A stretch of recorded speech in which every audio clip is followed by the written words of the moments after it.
She was the joke of House Redfern. 25, unmated, and relegated to the servants' kitchens while her younger sisters flaunted their high-born suitors. They laughed when she was forced to attend the royal mating ball as a mere cloak-maid. But their vicious laughter died the second the ruthless Alpha King bypassed every flawless noblewoman and dropped to his knees before her. In the brutal, frost-bitten lands of Ethelgard, a werewolf's worth was determined by two things: the strength of their inner wolf and the power of the mate they claimed. Giselle possessed neither. At 25, Giselle was officially deemed a spinster. In a medieval society where females were typically courted and mated by 18, her unwed status was not just a personal failure. It was a dark stain on the proud lineage of House Redfern. But Giselle had not always been the invisible, head-bowed woman who ground bitter herbs in the estate's damp cellars. 7 years ago, during a harsh winter migration, a pack of exiled rogues had ambushed their carriage. While the guards were overwhelmed, Giselle, then a vibrant 18-year-old, had thrown herself over her weeping 12-year-old sister, Cecily.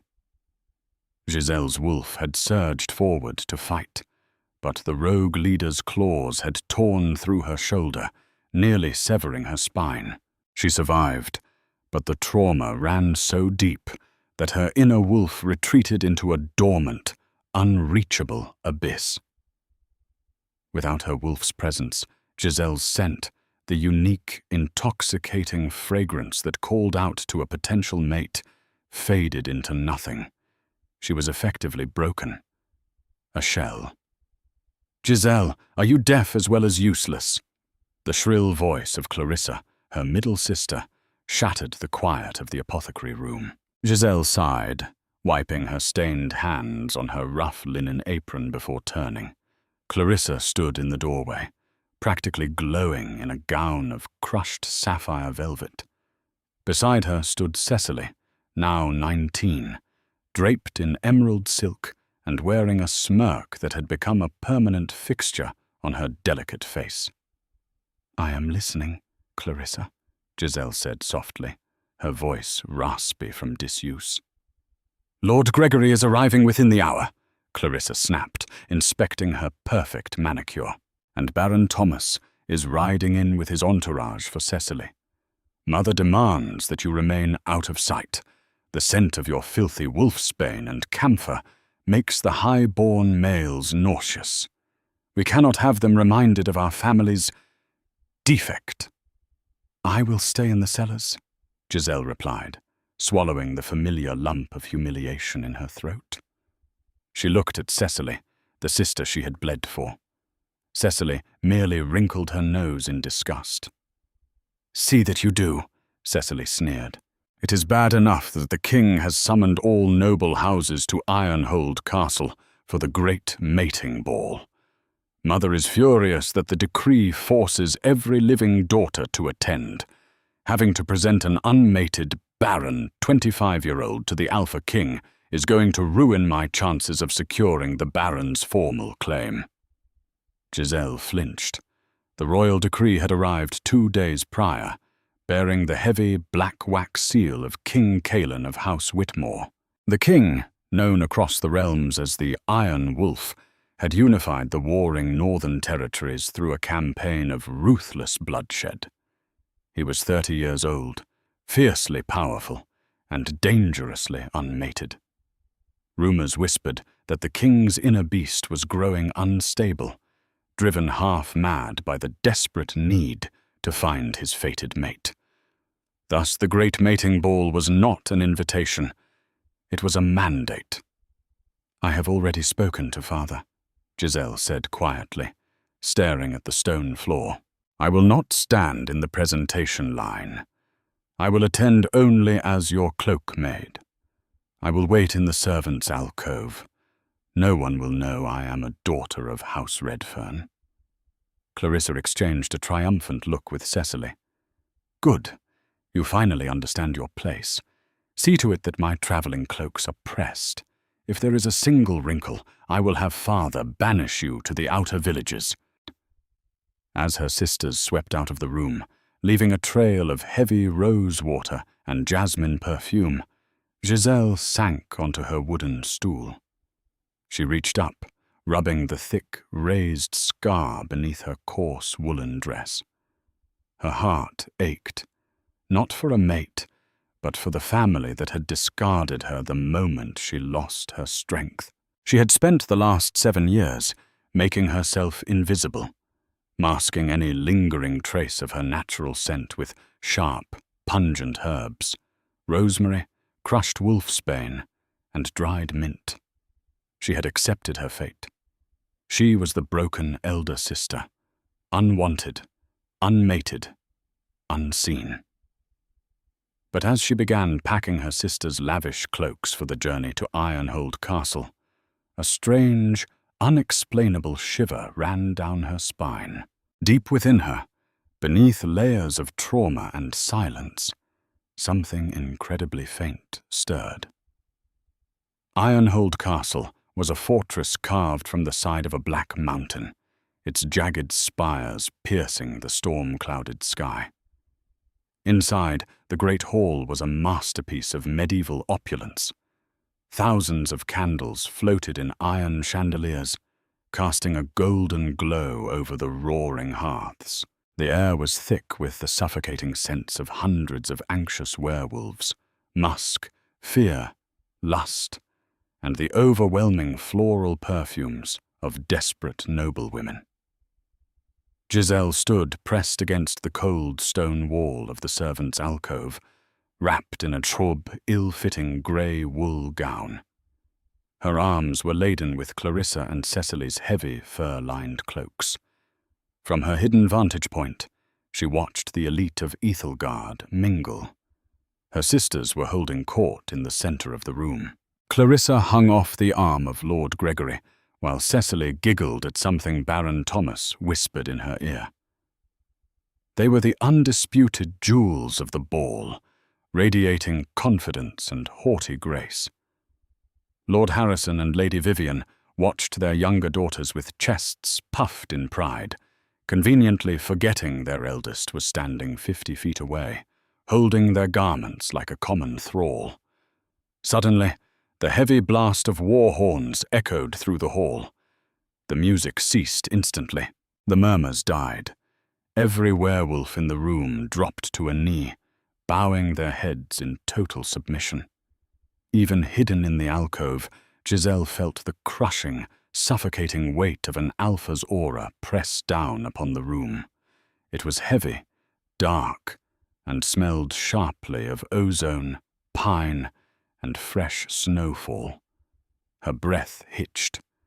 The dormant, sleeping thing inside her chest gave a sudden, violent twitch.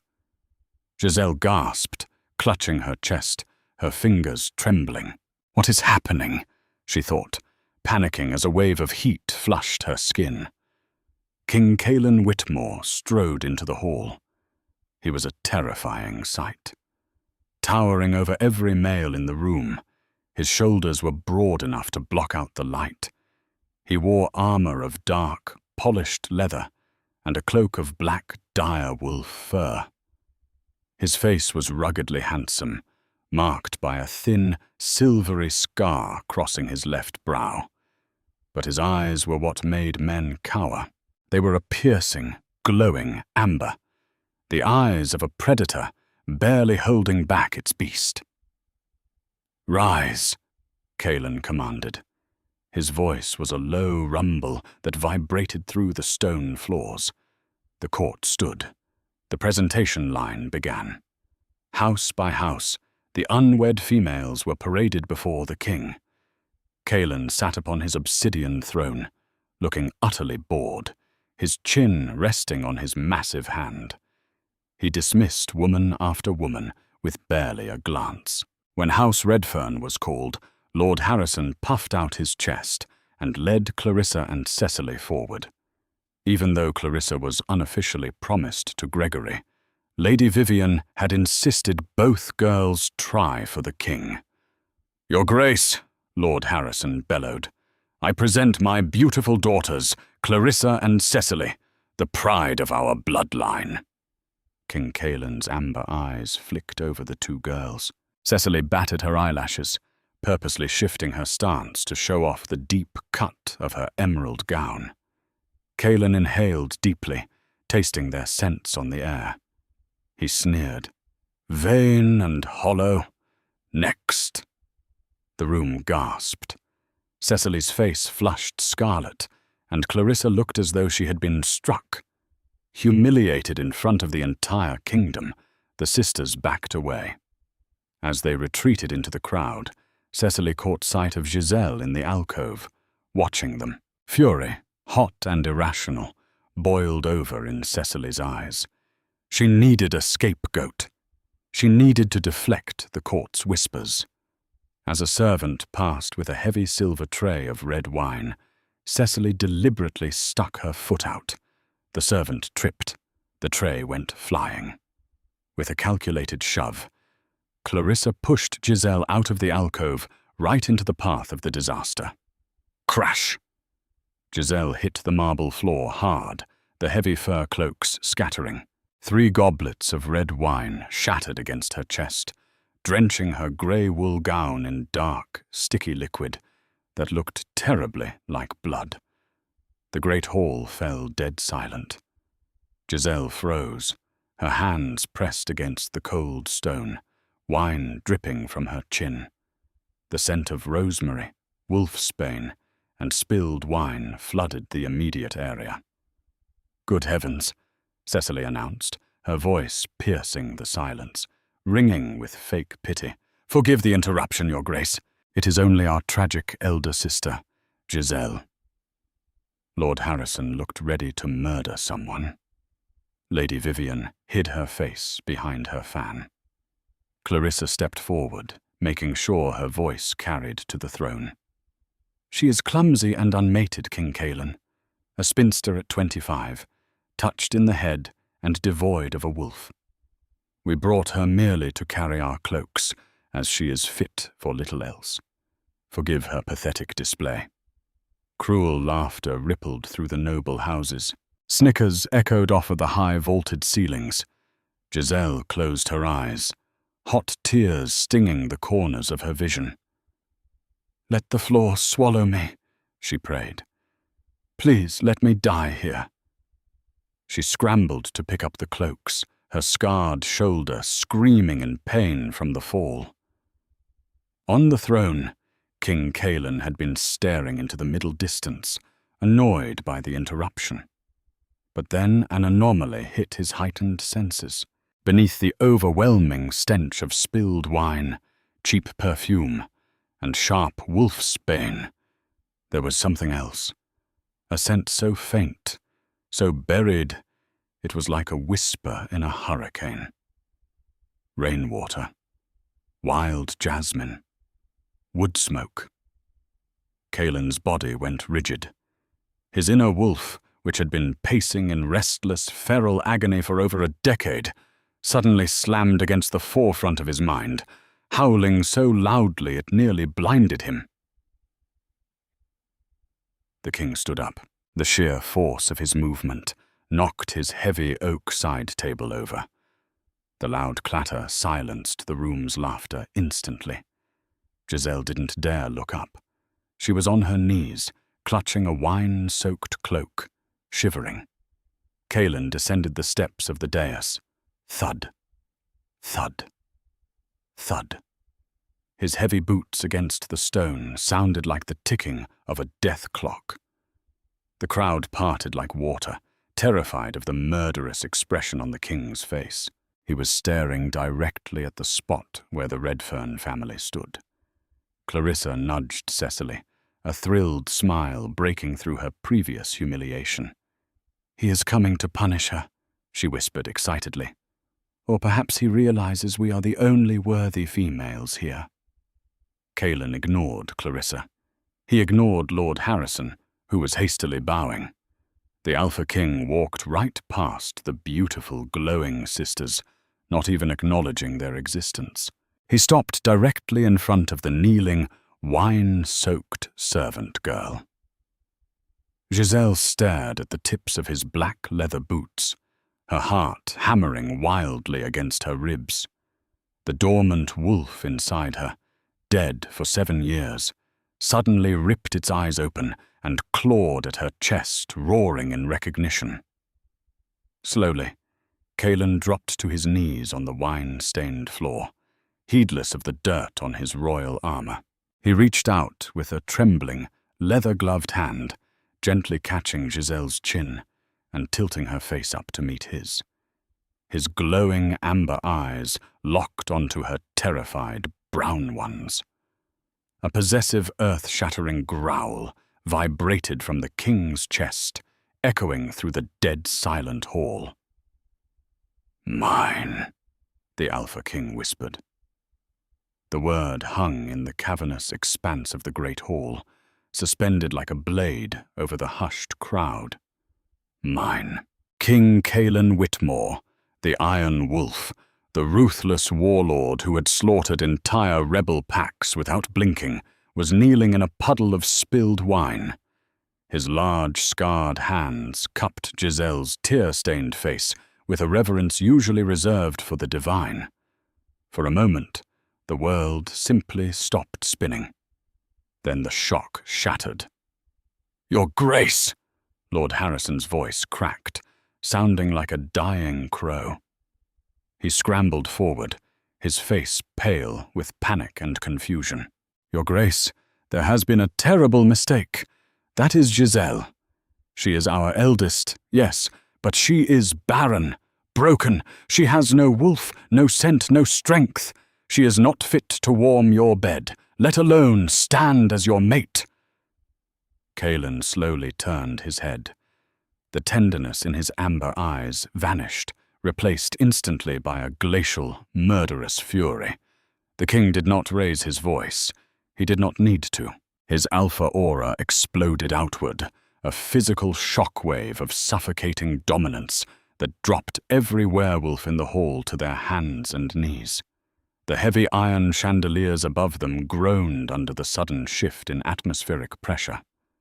"Speak another word against my queen," Kalen rumbled, his voice vibrating the stone tiles, "and I will tear your tongue from your skull, Harrison of House Redfern." Lord Harrison choked, his face pressed against the marble, unable to lift his head under the crushing weight of the king's power. Beside him, Clarissa and Cecily were sobbing into the floor, their beautiful gowns ruined by the dirt, their arrogance completely obliterated by primordial terror. Giselle, however, felt no fear. The crushing aura that brought the kingdom's fiercest warriors to their knees felt like a warm, protective blanket wrapping around her trembling shoulders.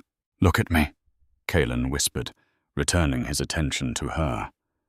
His thumb gently wiped a drop of red wine from her cheek. "You are bleeding. Your shoulder." Giselle blinked, her mind completely blank. It is an old wound, Your Grace. From 7 years ago. It aches when I fall." "You will never fall again," Kalen vowed softly. Without another word, the Alpha King stood and gathered Giselle into his massive arms, lifting her against his chest as easily as if she weighed nothing at all. He cradled her close, burying his face in her neck. To the rest of the world, she smelled of bitter camphor and spilled wine, but to him, she was the intoxicating essence of home. He carried her out of the great hall, leaving 1,000 stunned nobles kneeling in the silence of their own disbelief. Deep within the royal fortress, the king's private chambers were a sanctuary of dark oak, roaring hearths, and heavy velvet drapes. Kalen laid Giselle upon a massive 4-poster bed and immediately summoned his chief medical advisor. To ground this tale in the hidden truths of our own world, one must look to the historical anomalies recorded in the real private journals of Dr. John Dee, a 16th-century physician and occultist to the royal courts. In his suppressed manuscripts regarding lycanthropic bloodlines, Dee documented a rare physiological phenomenon known as traumatic dormancy. When a female of exceptionally pure blood suffers a life-threatening trauma to protect her kin, her inner beast does not die. It encases itself in a spiritual hibernation to preserve the host's life. The subject is rendered seemingly human, devoid of scent, until the presence of a perfectly matched alpha trigger, shock, awakens the dormant entity. This was not a fairy tale. It was a biological imperative. Giselle was not broken. She had been healing for 7 long years. As the royal physician tended to the bruises on Giselle's skin, Kaelan paced the floor like a countered predator. His eyes never left her. "Drink this, my lady," the physician murmured, handing her a silver goblet of warm willow-bark tea. Giselle took it with shaking hands. She looked at Kaelan, her heart pounding. "Why did you choose me?" she whispered, her voice barely audible over the crackling fire. "My sisters are beautiful. They are whole. I have been a servant in my own home. I do not even know how to be a wolf anymore." Kaelan stopped pacing. He dismissed the physician with a sharp flick of his hand. Once the heavy oak doors clicked shut, he approached the bed and knelt beside it, just as he had in the great hall. "I did not choose you, Giselle. My soul recognized yours," Kaelan said, his voice stripped of all its royal harshness. He reached out, gently pressing his palm over her heart. "For 10 years, my beast has been tearing my mind apart. The Iron Wolf is a title they gave me because I had to lock my own sanity in an iron cage. I have been dying, Giselle, slowly driven mad by the absence of my mate. When you bled today, when you fell, your fear pierced the veil of your herbs. Your wolf cried out, and mine answered." Beneath Kaelan's warm hand, Giselle felt a sharp, electric jolt in her chest. It was not painful. It was a profound, explosive release of pressure. The heavy, dead weight she had carried inside her for 7 years shattered like brittle glass. A warm, golden energy flooded her veins. Her senses, dulled for nearly a decade, suddenly snapped into hyperfocus. She could hear the faint whistling of the wind against the castle spires. She could smell the rich, intoxicating scent of pine, ozone, and dark musk radiating from the king. She gasped, her back arching off the pillows, her eyes, normally a soft, dull brown, flared with a brilliant, luminescent gold. Her wolf had awoken. By the next morning, the fortress of Ironhold was a hive of chaotic whispers. The Alpha King had claimed the defective spinster of House Redfern. But while Giselle rested in the king's chambers, undergoing the intense, feverish transition of her wolf's rebirth, a venomous plot was hatching in the guest wing. Clarissa and Cecily paced their luxurious quarters, pale with jealousy and rage. "It is a trick! It has to be!" Cecily hissed, chewing her fingernail down to the quick. "She has no scent. She has no wolf.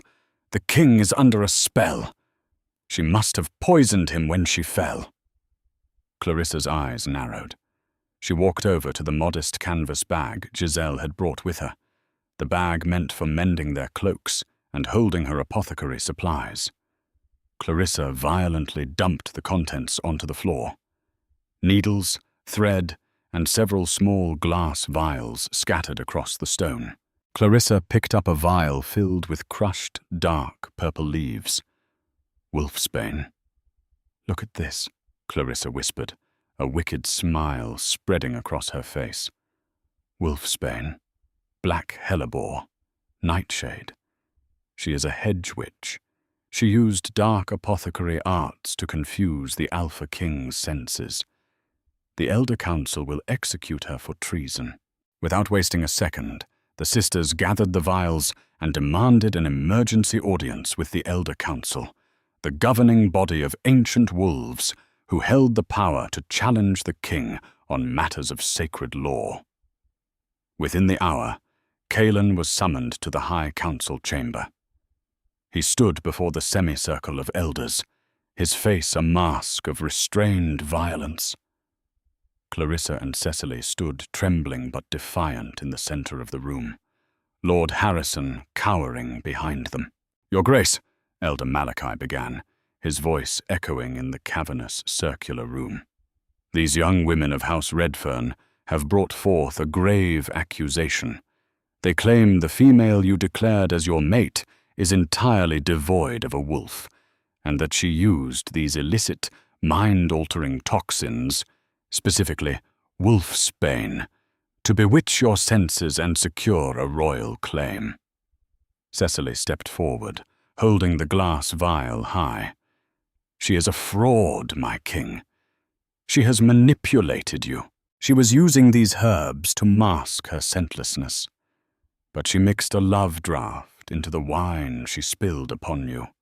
You must execute her and cleanse your bloodline before her dark magic taints the throne." Cailan's eyes glowed a deadly, fiery amber. The air in the room grew instantly heavy, ozone crackling in the corners. "You dare accuse my queen of witchcraft to soothe your own bruised vanity?" "She is no queen," Clarissa shrieked, losing her composure. "She is a broken, barren servant. She is nothing." "She is everything." The heavy oak doors of the council chamber blasted open. The elders gasped. Clarissa and Cecily spun around, the blood draining from their faces. Giselle stood in the doorway, but she was no longer the hunched, invisible cloak maid in grey wool. She wore a flowing gown of midnight silk, provided by the royal wardrobists, but her clothes were the least of her transformations. She stood tall, her shoulders squared, completely healed of the chronic pain that had plagued her for years. But it was her aura that paralyzed the room. A scent so pure, so overwhelmingly powerful and ancient, flooded the chamber. It smelled of wild rain, crushing earth, and blooming jasmine. The undisputed, undeniable scent of an alpha female. Her eyes were no longer brown. They were a blazing, continuous gold. The Elder Council immediately dropped to their knees, baring their necks in instinctive submission. They recognized the aura. It was not just a mate's scent. It was the aura of a true Luna, a female whose wolf was equal in dominance to the Iron Wolf himself. Giselle walked into the room, her footsteps echoing in the dead silence. She stopped in front of her terrified sisters. Cecily was trembling so hard the vial of wolfsbane slipped from her fingers, shattering on the stone floor. "For 7 years I made myself small so you could feel large," Giselle said, her voice resonant and layered with the low, rumbling growl of her inner beast. "I suppressed my own healing to serve you. The herbs in my bag were not for witchcraft, Cecily. They were pain tonics. The wolfsbane was to numb the agony of the scar I took to save your life when you were a child, a sacrifice you repaid with cruelty and humiliation." Lord Harrison fell to his knees. "Giselle, my daughter, forgive us. We did not know." Giselle looked down at her father, feeling nothing but cold indifference. "You are not my father. A father protects his pack. You discarded your wounded." She turned her golden gaze to Cailan, who was watching her with a mixture of overwhelming pride and consuming lust. "My king," Giselle addressed him, her voice ringing clear. What is the penalty for attempting to sabotage the royal mate and lying to the Elder Council? Kaelin smiled, a terrifying, beautiful expression. Banishment to the outer wastes, stripping of all titles and lands, or execution. Clarissa screamed, falling to the floor and grabbing the hem of Giselle's dress. "No, please, sister, please! We are blood!" Giselle stepped back, pulling her silk gown from Clarissa's grasp. She looked at the family that had treated her like vermin. She did not feel the need for their blood, but she would never allow their poison near her again. "House Redfern is hereby stripped of its nobility," Giselle decreed, looking at the elders. "Lord Harrison, Lady Vivian, Clarissa, and Cecily will be exiled to the borderlands. They will live as commoners, without wealth, without titles, and without the protection of the crown. Let them learn the value of hard labor, just as I did." Elder Malachi bowed his head until his forehead touched the floor. "It shall be done, my queen." Kaelin descended from the podium and walked to Giselle. He didn't care about the council, the kneeling lords, or the sobbing sisters being dragged away by the royal guards. He wrapped his arms around her waist, pulling her flush against his armored chest. "You are magnificent," he murmured, his amber eyes burning into hers. Giselle reached up, tracing the silver scar on his brow. The broken spinster was dead. In her place stood the true Luna of Ethelgard, a queen who had walked through the fire of rejection and emerged forged in unbreakable iron. "I am yours," she whispered back, leaning into his fierce, claiming kiss. "And you are mine." If you were captivated by Giselle's triumphant rise from a rejected spinster to the fiercely loved Queen of Ethelgard, do not keep this incredible story to yourself. Like this video to show your support for underdog victories. Share it with your friends who love a thrilling romance with an intense twist. And subscribe to our channel for more breathtaking tales of royalty, betrayal, and fated mates. Hit the notification bell so you never miss a wild update.